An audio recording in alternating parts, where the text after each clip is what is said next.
अगर भोजन रही खराब तो बुद्धि होगी खराब, पक्की बात है। कथम विद्यामहम योगिन त्वां सदा परिचिन्तयन् केषु केषु च भावेषु चिन्त्योऽसि भगवन्मया। प्रिय दर्शकों नमस्कार, एक बार फिर से उपस्थित हूं आप सबके सामने मंगलवार के बाद बुधवार के कार्यक्रम में। नीच राशि वाले जो भाव मैंने बताए थे, नीच ग्रह जब किसी भी भाव में बैठते हैं तो वो कैसा परिणाम करते हैं, आपने उस कार्यक्रम को देखा कि नहीं देखा? वो कल का कार्यक्रम था, कल शाम का, जाकर के उसे अगर आपने नहीं देखा है तो जरूर देख लीजिएगा। साथ ही साथ आप लोगों को बता दूं, प्लेलिस्ट बने हुए हैं राहु केतु के अलग, उपाय संबंधी अलग, महत्वपूर्ण ज्योतिषीय कार्यक्रम के अलग, और अलग अलग अलग अलग बने हुए हैं, उसे भी जरूर चेक कर लिया करिए। शुरू करते हैं आज का कार्यक्रम। कहीं नहीं जाना है, बिल्कुल बन के रहिएगा। कार्यक्रम के आरंभ में बोले गए गीता जी के श्लोक का अर्थ भी बताने वाला हूं। और सबसे पहले मैं एक बात और कहना चाहता हूं, ये जिनकी कुंडली है ये उनके घर की नवी कुंडली है। भीम सिंह मलान नाम है ये। इन्होंने कहा कि पंडित जी अब तो मेरा नाम ले लीजिए अपने कार्यक्रम में। मैंने कहा बिल्कुल ले लेता हूँ। भगवान ये बड़ी भुजाओं के मालिक हैं, बड़ा खानदान और बड़े दादाजी। शुरू करते हैं।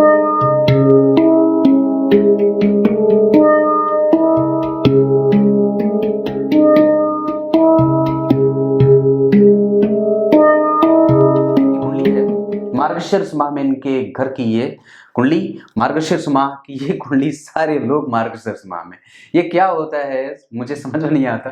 कभी कभी सारे सारे सारे सब मार्गशीर्ष में ही आ जाते हैं।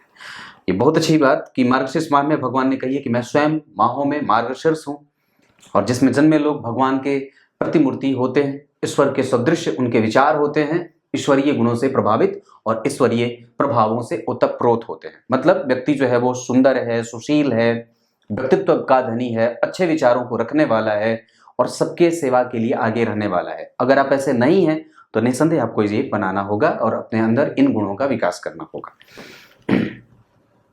दक्षिणायन में जन्म होने से व्यक्ति के जीवन में नौकरी की समस्या होती है और सूर्य प्रबल नहीं होते या कई बार वहां पे, हालांकि चंद्रमा दक्षिणायन में बली हो जाते हैं और दक्षिणायन के चंद्रमा कई बार संतुलित और अच्छे परिणाम करते हैं, लेकिन कई बार जब वो यहाँ पे बहुत अच्छे बन रहे हैं, शुक्ल पक्ष की त्रयोदशी तिथि के चंद्रमा है इनकी कुंडली में, ऐसी अवस्था नौकरी वाली होती है।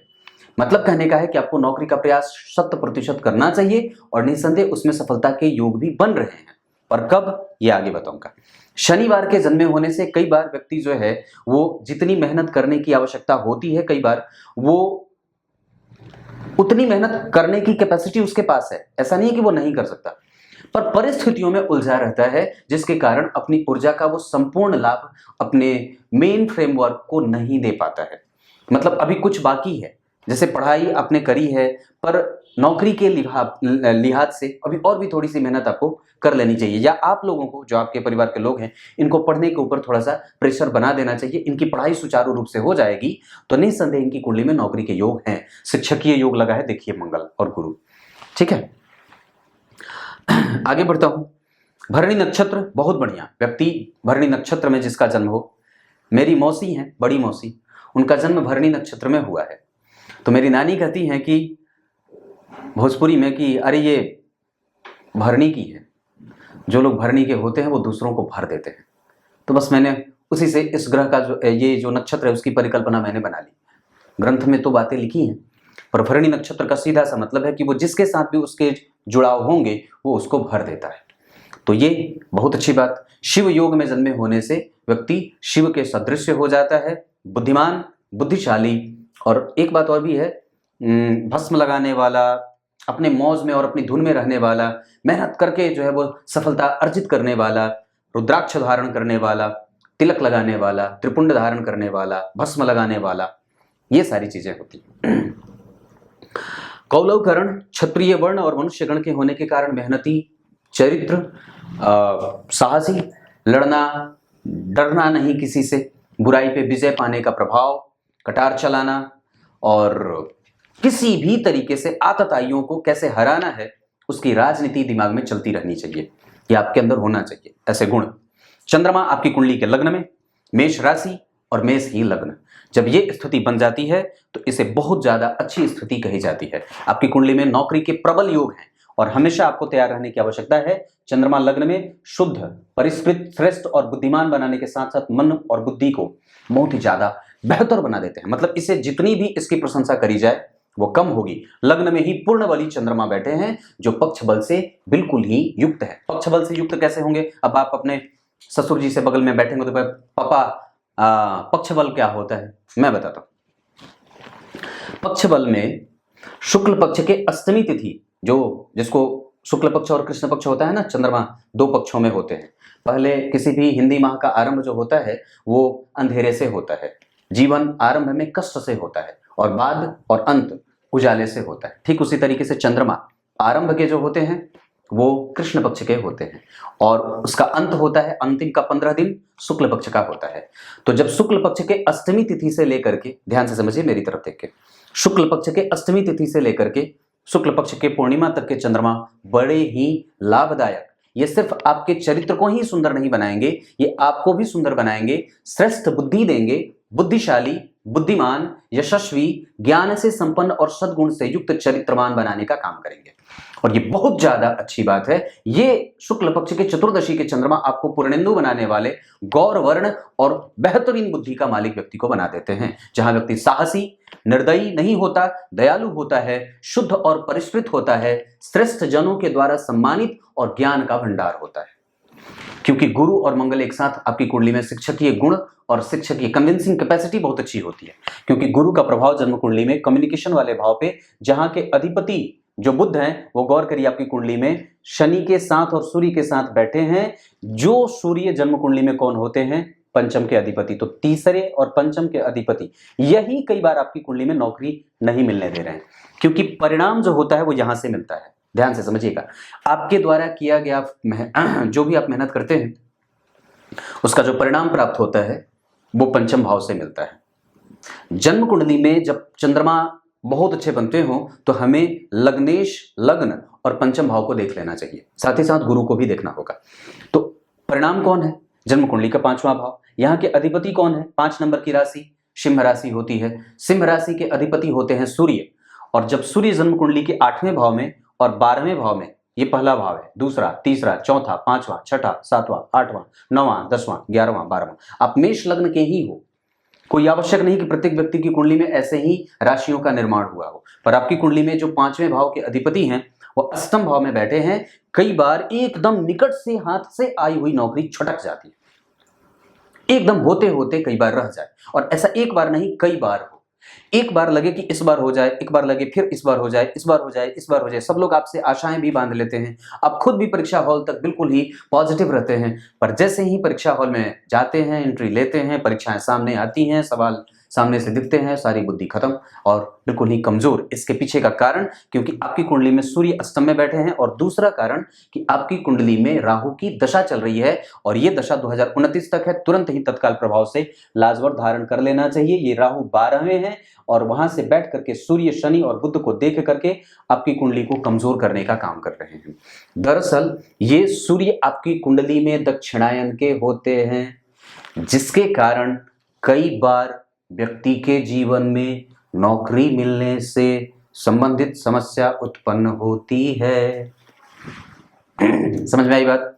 ये बातें दिख रही हैं, मतलब मुझे ये समझाने की आवश्यकता नहीं पड़नी चाहिए कि आपकी कुंडली के सूर्य अष्टम में बैठे हैं, बुध बुद्धिमान है। अब एक बात और भी है कि यहाँ पे व्यक्ति कई बार जहां दिमाग लगाना होता है कई बार वो चैप्टर नहीं पढ़ता, और जो नहीं पढ़ना होता है कई बार वही उठा करके रट्टा मार रहा होता है। इस पे आपको ध्यान लगाने की आवश्यकता होगी। और मैं जहां तक एक बात और भी कह दूं कि व्यक्ति प्रभाव से कमजोर नहीं है, उसकी बुद्धि कई बार तात्कालिक होती है, और कई बार वो बहुत दूर तक सोचने के अलावा कई बार निकट ही सोचता रह जाता है, दूरस्थ नहीं सोच पाता है। इस चीज पे आपको मतलब ध्यान देने की आवश्यकता है। मेरे कहने का एक मतलब ये भी है कि आपको अभी इस चीज पे भी ध्यान देने की आवश्यकता है कि आप चीजों को भूल ना पाए। लगातार चीजों को मेमोराइज करते रहें, एनालाइज करते रहें, एक ही चैप्टर को बार बार पढ़ते रहें, परीक्षा हॉल में भूलने की समस्या खत्म हो जाएगी। क्योंकि आपकी कुंडली में बुध जो है वो वृश्चिक राशि के बैठे हैं, शुक्र जो है वो वृश्चिक राशि के बैठे हैं, सूर्य जो है वो वृश्चिक राशि में बैठे हैं, जो आत्मबल को, व्यक्ति के पद को और व्यक्ति के बुद्धिमत्ता को कमजोर करने का काम करते हैं। हमें यहाँ पे इस वजह से यहाँ पे आपको सूर्य की उपासना, गणेश जी के मंत्रों का जप और साथ ही साथ माता दुर्गा के मंदिर का दर्शन अवश्य ही कर लेना चाहिए या करते रहना चाहिए, या कभी कभी अगर हो सके तो अगर ऐसी अवस्था बन सके तो आपको दुर्गा चालीसा और आदित्य हृदय स्तोत्र का पाठ या भगवान सूर्य के आदित्याय नमः का जप करते रहना चाहिए या कर लेना चाहिए, या गणेश जी की पूजा चतुर्थी का व्रत वगैरह भी आरंभ कर देना चाहिए।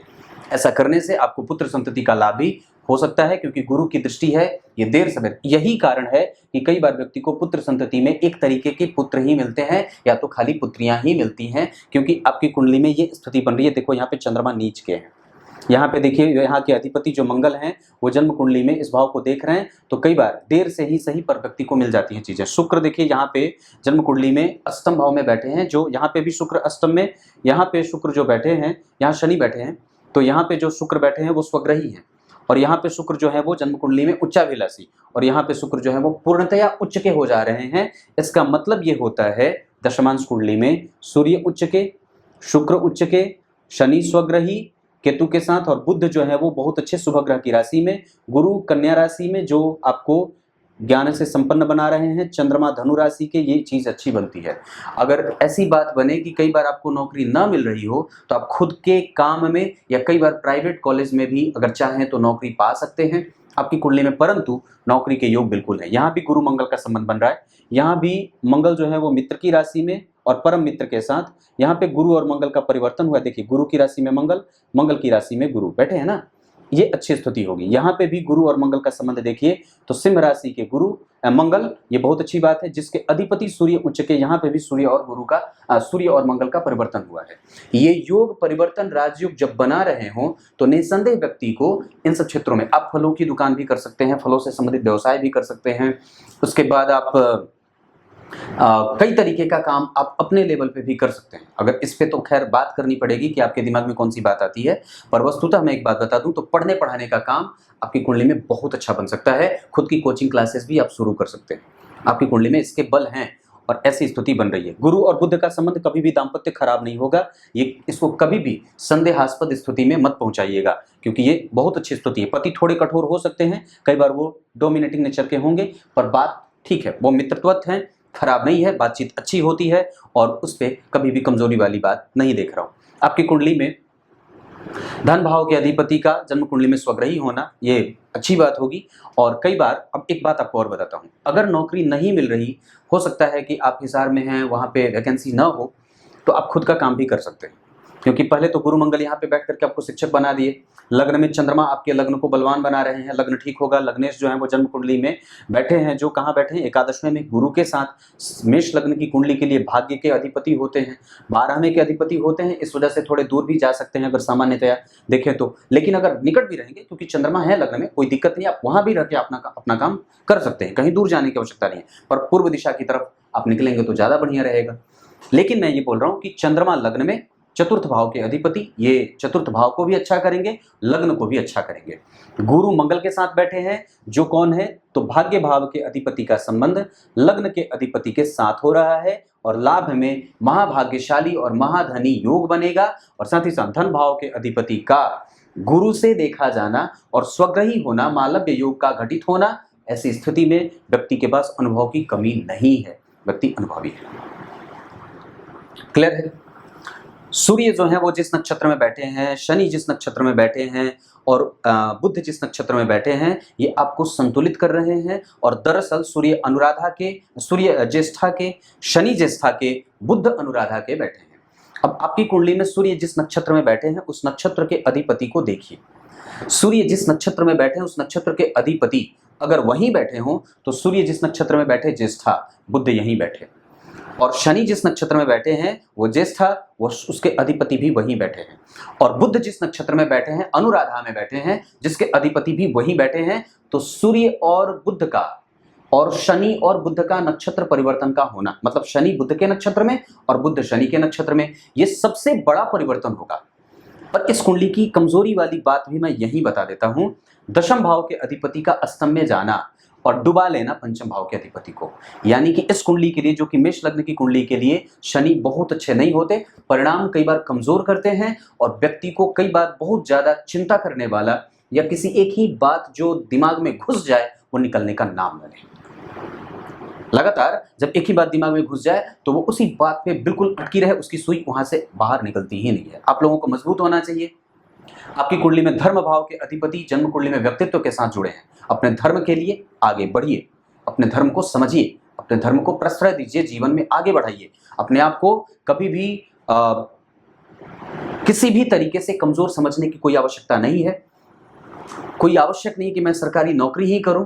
आप खुद का काम बिल्कुल और बहुत अच्छे तरीके से कर सकते हैं, क्योंकि द्वितीय भाव के अधिपति से केंद्र में गुरु मंगल, द्वितीय भाव के अधिपति स्वग्रही होकर के सप्तम भाव में खुद का रोजगार और खुद को किसी भी तरीके से आगे बढ़ा करके अगर काम करना चाहते हैं उसमें कोई भी दिक्कत नहीं है, क्योंकि शुक्र स्वाति के बैठे हैं, जिसके अधिपति राहु रेवती में बैठ करके बुध को वापस देख करके आपके कई बार बुद्धि को कुंठित करने का और बुद्धिमान दोनों ही बनाने का काम कर रहे हैं। और वस्तुतः एक बात बता दूं तो यहाँ पे जो स्थिति बन रही है वहां पे व्यक्ति को बड़े लोगों से, जो बड़े लोग हैं, जैसे जितने भी बड़े लोग हैं आपके घर में, देख लीजिए आपके आसपास जितने भी बड़े लोग हैं उन सबका आशीर्वाद आपके साथ है। ये सब लोग चाहते हैं कि आप आगे बढ़ें, कोई भी आपसे जलता नहीं है, कहीं से भी आपके परिवार में इस तरीके की बदबू नहीं है जो आपको परेशान करे। हाँ, ये बात आपकी कुंडली में घटित हो रही है कि आप कई बार कम पैसों पे नौकरी करने के लिए मजबूर होंगे, या कई बार आपके मेहनत का संपूर्ण परिणाम आपको नहीं मिलेगा, या कई बार वो खटाई में चला जाए। खटाई में चले जाने का मतलब समझते होंगे, कम हो जाए। हाँ, ये बात होती है। राहु की दृष्टि मति बुद्धि को कई बार जो है वो अशांत करती है, और घर के पर्यावरण के माहौल को, कई बार घर के पर्यावरण को कमजोर करने का प्रयास कर सकते हैं। ऐसा अभी हो भी रहा होगा, चिंता ज्यादा होती होगी, काम बिगड़ते होंगे, ऐसा लगता होगा जैसे माथे पे सींग लगा हुआ है, बुद्धि कमजोर होती है, इंटेंशन कमजोर नहीं होता है, फिर भी जो है वो आप कई बार अच्छी चीजें बुरे सोच लेते हो, बुरी चीजें अच्छी लग जाती हैं। ये सब चीजें जीवन में घटित हो रही होंगी। इस वजह से सबसे पहले तो गणेश चतुर्थी का व्रत आरंभ करिए, इससे आपके पुत्र प्राप्ति का योग भी जागृत होगा, और आप जहां से शुरू करना चाहते हैं वो चीजें आपको पेपर पे जो काम चल रहा है, जो दिमाग में चीजें चल रही हैं, वो सामने से इंप्लीमेंट होने लगेंगी। आमतौर पे मैं आप सभी लोगों को इकट्ठा करके एक ऐसे भुजाओं में भर के एक बात कहूं, मेरे जितने लोग मुझे देख रहे हैं, एक चीज याद रखो कि अगर कोई काम नहीं हो रहा हो तो सबसे पहले मंदिर का दर्शन शुरू करिए। उसका सीधा सा और जागता उदाहरण मैं हूं। और मंदिर धोने से सभी ग्रहों का प्रभाव नष्ट प्राय हो जाता है। उसके लिए आपको किसी ज्योतिषी से ना तो मिलने की आवश्यकता है, ना तो किसी से कंसल्टेंसी लेने की आवश्यकता है। आप बस इतना करो कि किसी गाय माता की सेवा कर लीजिए, और किसी शिव जी के मंदिर को या किसी माता जी के मंदिर को, कोई काली माई, दुर्गा माई, भैरव बाबा, कोई भी एक मंदिर हो, बजरंगबली का मंदिर हो, कोई भी मंदिर, अरे भाई कोई भी मंदिर बोल रहा हूं, कोई भी मंदिर हो, उसको धोने का काम करिए। और उसके बाद मैं गारंटी देता हूं कि आपको किसी भी ज्योतिषी के पास और किसी भी डॉक्टर के पास जाने की कोई आवश्यकता नहीं होगी। मैं आपको एक बात बताता हूं अपनी, मेरी समस्या इतनी ज्यादा थी हेपेटाइटिस बी की, बहुत ज्यादा, मतलब ये इतनी ज्यादा कमजोर हो गई थी कि वस्तुतः मैं पानी तक नहीं पचा पाता था। बहुत समस्या, इतनी ज्यादा। और मैंने गुरुजी से पूछा, उसके बाद जो है वो, हालांकि मैं तो बहुत पहले से भी ये काम करता था, पर उसमें मैंने तीव्रता लाई और वो चीज़ बिल्कुल ठीक हो गई। मतलब अभी मैं ठीक हूँ। चीज़ें तो वो ठीक नहीं होती, बढ़ जाती हैं, कभी कभी कट जाती हैं, पर ठीक हूँ। तो इसका सीधा सा उदाहरण मैं आपको दे रहा हूँ कि आप लोगों को ये काम कर लेना चाहिए। क्लियर है? ग्रह नक्षत्र कैसे हैं, चाल उसके कैसे हैं, योग कैसे बन रहे हैं, इससे आपको संतुष्टि मिल जाएगी और आपको पता चलेगा कि किस मंदिर को धोना है, किसको मनाने की आवश्यकता है। कुंडली इसमें महत्वपूर्ण भूमिका निभा सकती है, पर वस्तुतः ये सबसे अच्छा उपाय है। जितनी भी चीजें आप कर रहे हो, इससे आपके जो है वो संस्कार मजबूत होंगे, इससे आपकी श्रद्धा मजबूत होगी और इससे आपका जीवन नियमित हो जाएगा। क्लियर है? गुरु पूर्वा भाद्रपद के बैठे हैं अपने नक्षत्र में, मंगल शतभिका के। अब बहुत ज्यादा साहस है, ऊर्जा है, डर नहीं है, बेचैनी थोड़ी ज्यादा है, क्योंकि मंगल का प्रभाव द्वितीय भाव पे है। इस कारण से मंगल का प्रभाव यहाँ भी है, राहु का प्रभाव यहाँ भी है, ये ठीक ठाक है। राहु का प्रभाव यहाँ पे, आत्मबल को कमजोरी मत करिएगा। कई बार खुद को लेकर के आप संशयात्मक हो जाते हैं। आयु अच्छी है। यहाँ पे मैं एक बात और भी कहूँगा, इस कुंडली में जो स्थिति मैं देख रहा हूँ उसमें कभी भी संतान का पक्ष कमजोर नहीं है। मंगल जो है वो गुरु के साथ बैठे हैं तो कभी भी वो कमजोर हो ही नहीं सकते। इस कुंडली में पुत्र संतति के योग 100% है, क्योंकि पंचम भाव के अधिपति जो है वो सूर्य अष्टम में बैठे हैं, तो एक जगह जरूर कमजोरी दिख रही है, वही इस कुंडली को कमजोर कर रहे हैं, क्योंकि पहले ही सूर्य दक्षिणायन में जन्मे हैं। सूर्य आपका जो जन्म हुआ है वो दक्षिणायन में है, इस कारण से पंचम भाव पे, लेकिन उस पे गुरु और मंगल जैसे ग्रह का प्रभाव है, इस कारण से भी। और एक बार मैं यहाँ पे आपको एक बात बता दूं, दरअसल आपकी कुंडली के जो D7 चार्ट में देख रहा हूं, वहां पर भी जो स्थिति बन रही है, वहां पे भी पंचम भाव के अधिपति शुक्र अष्टम भाव में ही बैठे हैं, जो कई बार मनोनुकूल या मन के मुताबिक संतति को देने से दिक्कत करते हैं, या कई बार उनके लिए समस्याएं हो जाती है, या कई बार खाली एक तरीके की, अब वहां पे कई बार पति की कुंडली कमजोर हो जाती है, कई बार पत्नी की कुंडली कमजोर हो जाती है। इस वजह से रज और जो वीर्य की लड़ाई है उसमें जो है वो रज जीत जाता है और वीर्य हार जाता है। इस वजह से भी कई बार स्त्री संतति का प्रभाव ज्यादा हो जाता है। क्लियर है? ये गुरु मंगल का प्रभाव आपकी कुंडली में, वस्तुतः आपकी कुंडली में मैं बता दूं तो आप तकनीकी जानकार हो सकती हैं, आपकी कुंडली में नौकरी के योग हैं, और इसके लिए आपको लड़ने की आवश्यकता है। बिल्कुल अपने वक्त को जाया ना करिए, नुकसान ना करिए। शनि बढ़िया है, दशम भाव के अधिपति होकर के दशम भाव को देख रहे हैं तीसरी दृष्टि से, ये अच्छी बात है। इस भाव से केंद्र में गुरु बैठे हैं, अष्टम भाव का बल बढ़ेगा। अष्टमेश अपने भाव से चतुर्थस्थ बैठे हैं, थोड़े कमजोर जरूर हैं, इस कारण से व्यक्ति के रिसर्च का, व्यक्ति के प्रभाव का, व्यक्ति के दिमाग के जो लगाए जाने, दिमाग में से जो ऊर्जा निकली है वो कई बार वो परिणाम स्वरूप सामने नहीं आती है, ये चीजें बनती हैं। दशमांश कुंडली अच्छी बनी है आपकी, सूर्य उच्च के हो रहे हैं, और दशम भाव के अधिपति के साथ सूर्य का बैठना या दशम भाव के अधिपति से शनि का संबंध जो है वो नौकरी देने वाला बनता है। राहु की दशा है, लाजवर्त 2029 तक पहनिए, और गणेश जी की आराधना या गणेश जी के मंत्रों का जप जरूर करते रहना चाहिए। ये आपकी कुंडली है। माता का सुख आपकी कुंडली में ज्यादा है, पिता का सुख मैं थोड़ा कमजोर देख रहा हूँ। धन का सुख आपकी कुंडली में बहुत अच्छा है। पराक्रम भाव, देखो जन्म कुंडली में धन योग कैसे बने हैं, लग्न में चंद्रमा का बैठना ये अलग तरीके का धन योग होगा। वही चंद्रमा जो है वो यहाँ पे अगर देखते हैं तो नीच के हो जा रहे हैं, और नवमांश कुंडली के बाद दशमांश में वापस ये छठे भाव में आ रहे हैं। थोड़ी कमजोरी चंद्रमा की बन रही है, इस वजह से कई बार वो रेगुलरिटी नहीं बन रही, तो आपको प्राइवेट सेक्टर में भी जाने के योग बन रहे हैं, जहाँ पे एक बंदी आय आपको थोड़ी कम ही पर मिल सके, इसके भी दरवाजे खुले हैं आपके लिए। धन भाव के अधिपति का स्वग्रही होना ये बहुत अच्छा होगा, व्यक्ति खुद से धन कमा सकता है, खुद के पैरों पर, या खुद का व्यवसाय शुरू कर सकता है। इसके अतिरिक्त आप मिठाई की दुकान, खाने पीने की सामग्री की दुकान, कपड़ों की दुकान, इंटरनेट से जुड़ करके कोई भी काम करना हो, इंटरनेट पे और वर्ल्ड क्लास में आकर के सामने से आकर के पढ़ाने का काम आपकी कुंडली में बनता है। तृतीय भाव के अधिपति का अष्टम में जाना विपरीत परिस्थितियों का निर्माण करता है। चतुर्थ स्थान के अधिपति का जन्म कुंडली में लग्न में जाना ये सुख और सौख्य से युक्त रखता है, सुंदर बनाता है, बुद्धिशाली बनाता है। ये चंद्रमा की बात थी। सूर्य जो है वो जन्म कुंडली में अष्टम में, इस वजह से संतान वाली समस्या यहाँ पे बताई मैंने। मन चाही संतुष्टि नहीं पाने देते, कई बार सूर्य और शनि बैठ जाते हैं तो कई बार टक्कर हो जाती है, मतलब आत्मबल में और व्यक्ति के मतलब प्रैक्टिकल जीवन में, और व्यक्ति के जो है वो आध्यात्मिक जीवन में। यहाँ पे आप कई बार ये सोचेंगे कि पूजा करूं कि पढ़ाई कर दूं।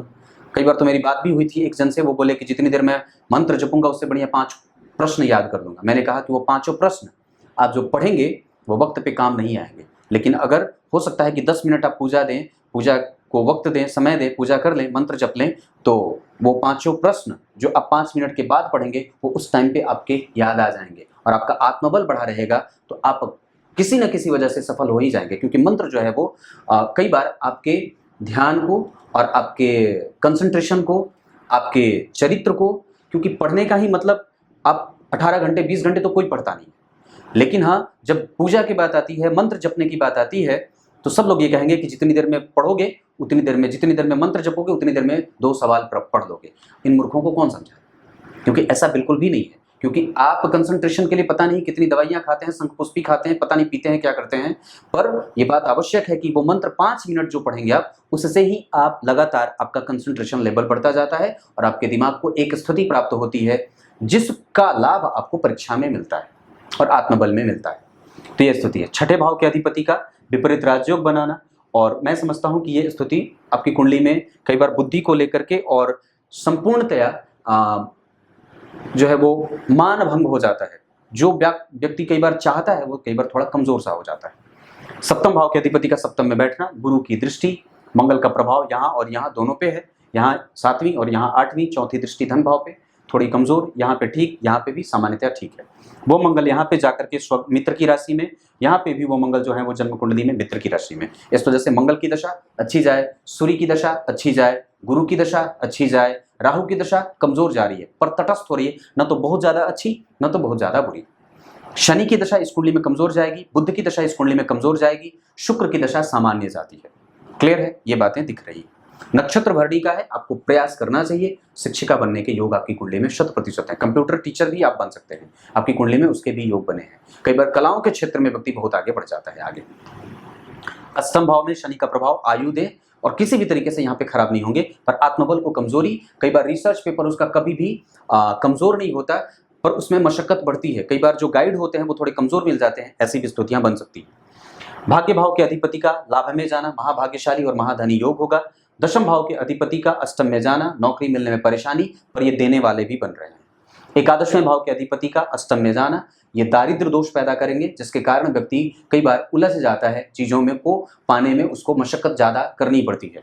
12वें भाव के अधिपति का एकादशवें में जाना, यह सौभाग्यशाली और कई बार व्यक्ति को आसपास के लोगों में परिचित बना देते हैं। दशाओं के क्रम में आपकी कुंडली में सबसे कमजोर सूर्य षडबल में थोड़े कमजोर हो रहे हैं, मंगल का प्रभाव थोड़ा कमजोर हो रहा है। इस वजह से बजरंगबली के हनुमान चालीसा का पाठ प्रत्येक दिन 3 बार अवश्य करना चाहिए। सूर्य को अर्घ वगैरह देने की आदत डाल देनी चाहिए। रविवार को बिल्कुल भी नमक बंद कर दीजिए, नॉनवेज तो घर में लाना ही नहीं चाहिए। सबसे पहले मैं आप लोगों से एक बात करता हूँ, सभी जितने भी दर्शक मुझे देख रहे हैं, जितने भी, चाहे वो किसी भी धर्म, किसी भी साम्राज्य, किसी भी पंथ, किसी भी जाति, किसी भी वर्ण, किसी भी भाव से आते हो, आप लोगों को सबसे पहले अपने ऊपर जो काम करने की आवश्यकता है वो सबसे पहले अपने भोजन को सुधारने की आवश्यकता है। भोजन नहीं खराब, अगर भोजन रही खराब तो बुद्धि होगी खराब, पक्की बात है। तो सबसे पहले अपने भोजन को सुधारने की आवश्यकता है और वक्त शायद आ भी गया है। कुछ इसी तरीके से आज के कार्यक्रम का समापन करते हैं। तब तक के लिए इजाजत दीजिए, कल एक बार फिर से उपस्थित होंगे आप सबके सामने।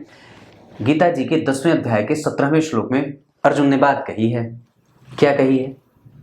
मैं किन किन भावों से आपको याद कर सकता हूं? ऐसे कौन कौन से भाव हैं जो मेरे अंदर उत्पन्न होंगे तो मैं आपसे जुड़ सकूंगा? ये सवाल यहां पे अर्जुन ने भगवान से पूछी है। इसका उत्तर भगवान कल देंगे। कुछ इसी तरीके से आज के कार्यक्रम का समापन करते हैं। कैसा लगा कार्यक्रम जरूर बताइएगा। तब तक के लिए बहुत बहुत नमस्कार।